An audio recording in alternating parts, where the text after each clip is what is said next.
Ibrahim a 3 ans, il souffre d'une grave malnutrition.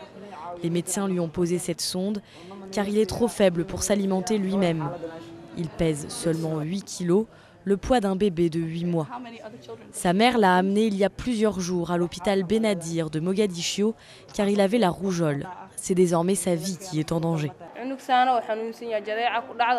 Comme vous le voyez, mon fils est très malade. Il a de la fièvre, il vomit, il a la diarrhée. On lui a donné des médicaments dans une pharmacie près de chez nous, mais après son état a empiré et son sang n'irriguait plus son visage. Nous sommes dans le seul service pédiatrique de Mogadiscio.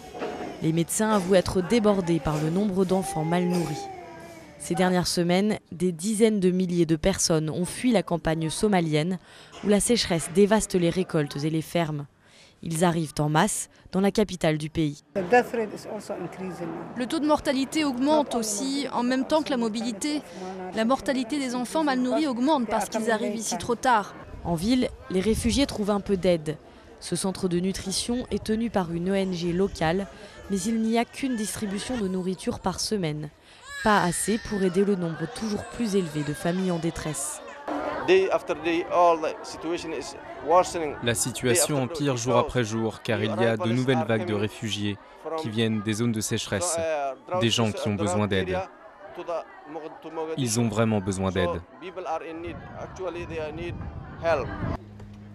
L'aide internationale a mis du temps à arriver. Les ONG étrangères redoutent les conditions de sécurité en Somalie, un des pays les plus dangereux au monde. Mais maintenant que les insurgés islamistes Shebab ont quitté la ville, du fond de leur campement de fortune, les réfugiés de la faim espèrent être enfin secourus.